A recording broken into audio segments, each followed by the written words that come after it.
Animal Farm by George Orwell. Chapter 1. Mr. Jones of the Manor Farm had locked the hen houses for the night, but was too drunk to remember to shut the potholes.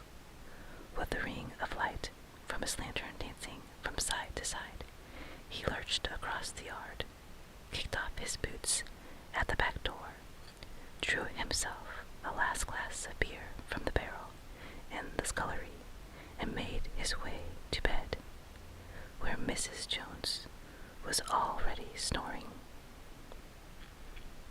As soon as the light in the bedroom went out, there was a stirring and a fluttering all through the farm buildings.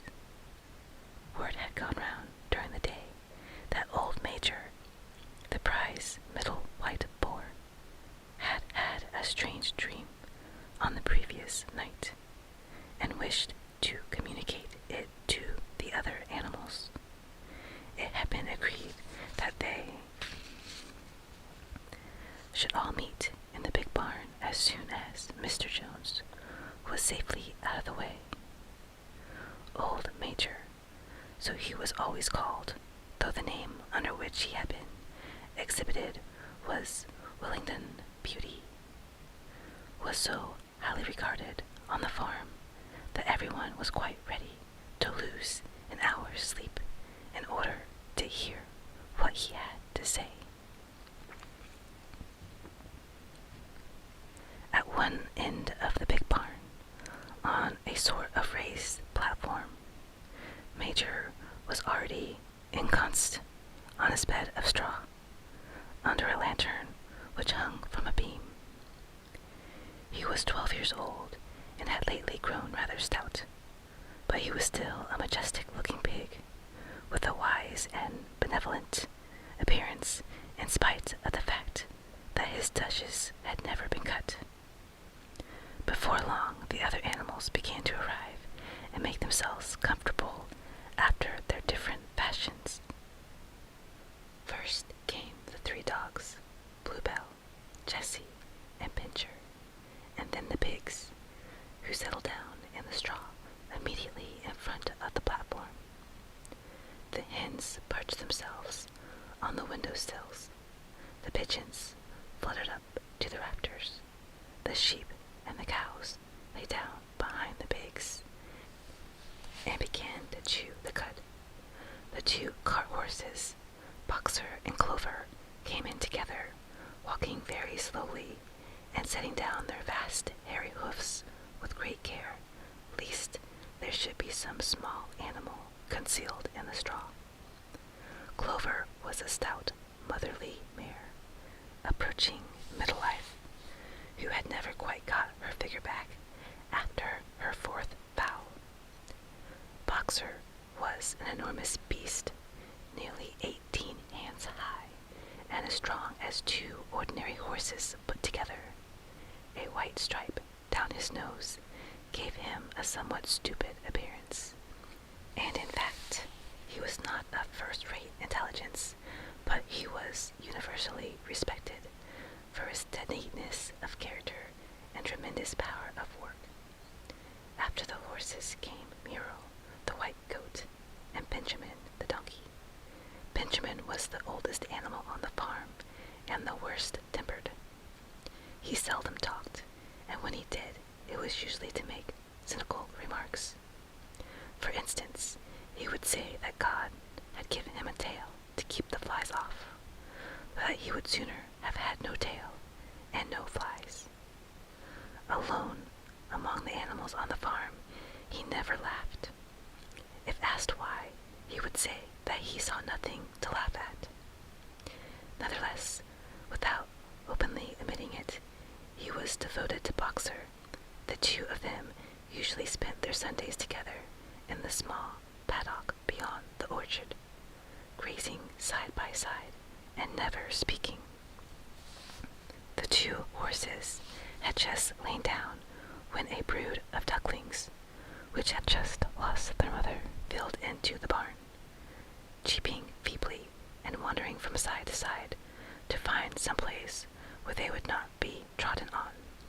Clover made a sort of wall round them with her great foreleg, and the ducklings nestled down inside and promptly fell asleep.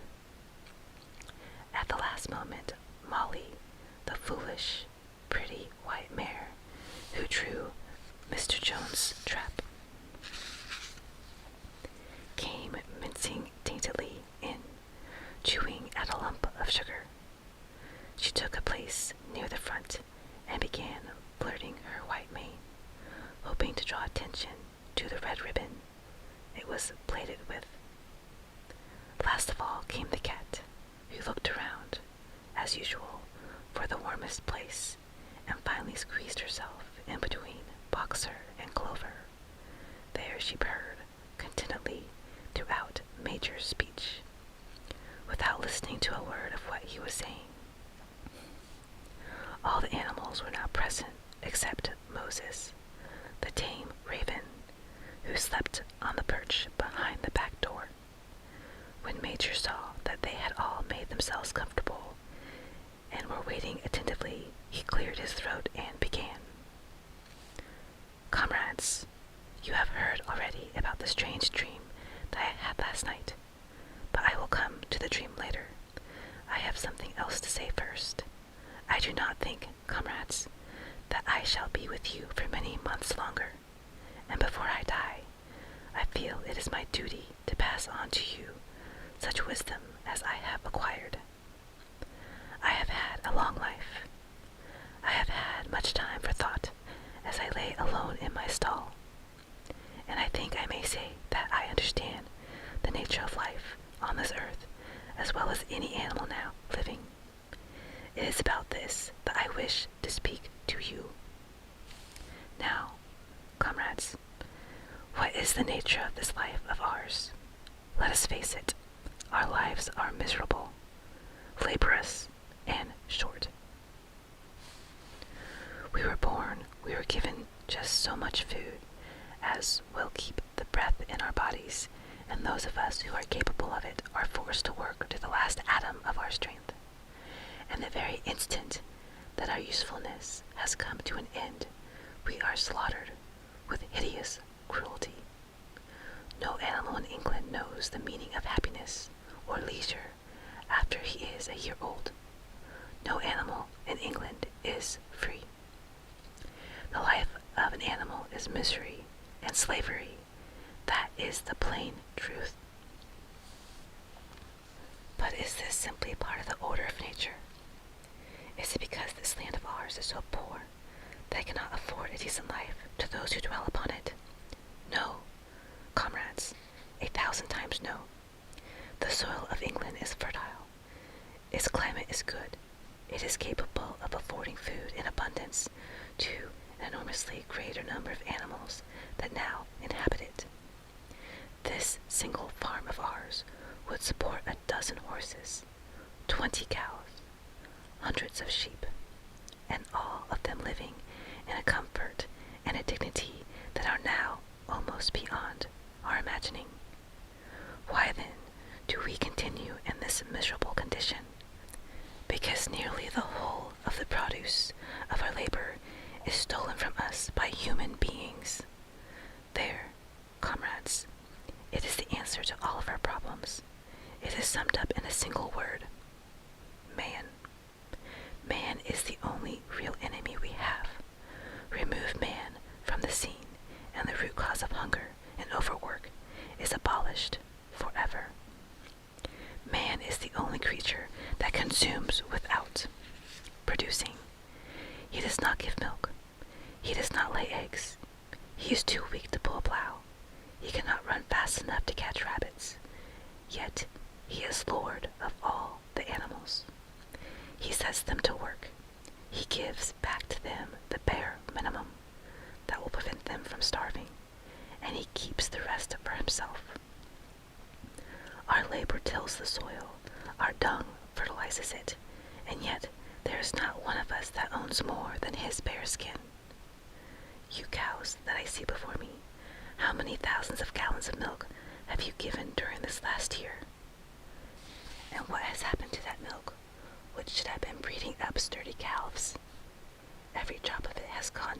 hearts of our enemies. And you hens, how many eggs have you laid in the last year? How many of those eggs ever hatched into chickens? The rest have gone to the market to bring in money for Jones and his men. And you, Clover, where are those 4 fowls you bore, who should have been the support and pleasure of your old age? Each was sold at a year old. You will never see one of them again. In return for your 4 confinements and all your labor in the fields, what have you ever had except your bare rations in a stall? And even the miserable lives we lead are not allowed to reach their natural span. For myself, I do not grumble, for I am one of the lucky ones. I am 12 years old, and I've had over 400 children. Such is the natural life of a pig. But no animal escapes the cruel knife in the end. You young porkers who are sitting in front of me, every one of you will scream your lives out at the block within a year. To that horror we all must come. Cows, pigs, hens, sheeps, everyone. Even the horses and the dogs have no better fate. You, boxer, the very day that those great muscles of yours lose their power, Jones will sell you to the necker. He'll cut your throat and pull you down for the foxhounds. As for the dogs, when they grow old and toothless, Jones ties a brick around their necks and drowns them in the nearest pond. Is it not crystal clear, comrades, that all the evils of this life of ours spring from the tyranny of human beings? Only get rid of man, and the produce of our labors would be our own. Almost overnight we could become rich and free. What then must we do? Why work night and day, body and soul, for the overthrow of the human race? That is my message to you, comrades. Rebellion. I do not know what that rebellion will come. It might be in a week or in 100 years, but I know, as surely as I see the straw beneath my feet, that sooner or later justice will be done. Fix your eyes on that, comrades, throughout the short remainder of your lives. And above all, pass on this message of mine to those who come after you, so that future generations shall carry on the struggle until it is victorious. And remember, comrades, your resolution must never falter. No argument must lead you astray. Never listen when they tell you that man and the animals have a common interest, that the prosperity of one is the prosperity of the others. It is all lies. Man serves the interest of no creature except himself, and among us animals, let there be perfect unity, perfect comradeship in the struggle. All men are enemies, all animals are comrades. At this moment there was tremendous uproar. While Major was speaking, 4 large rats had crept out of their holes and were sitting on their hindquarters, listening to him. The dogs had suddenly caught sight of them, and it was only by a swift dash for their holes that the rats saved their lives. Major raised his trotter for silence. Comrades, he said, here is a point that must be settled. The wild creatures, such as rats and rabbits, are they our friends or our enemies? Let us put it to a vote. I propose this question to the meeting. Are rats comrades?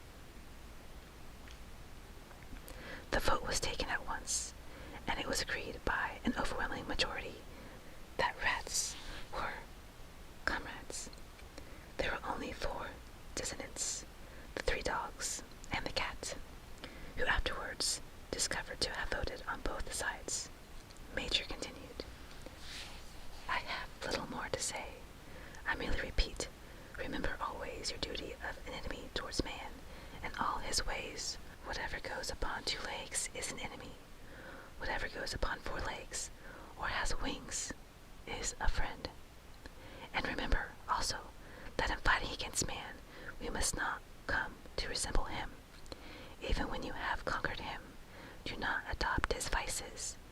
No animal must ever live in a house, or sleep in a bed, or wear clothes, or drink alcohol, or smoke tobacco, or touch money, or engaged in trade.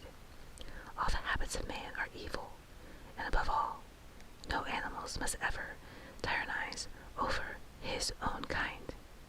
Weak or strong, clever or simple, we are all brothers. No animal must ever kill another animal. All animals are equal. And now, comrades, I will tell you about my dream of last night. I cannot describe that dream to you. It was a dream of the earth as it will be when man has vanished. But it reminded me of something that I had long forgotten.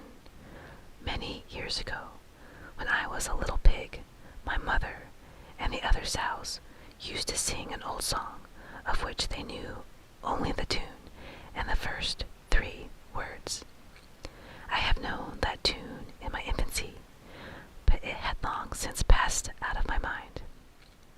Last night, however, it came back to me in my dream. And what is more, the words of the song also came back, words I am certain which were sung by the animals of long ago and have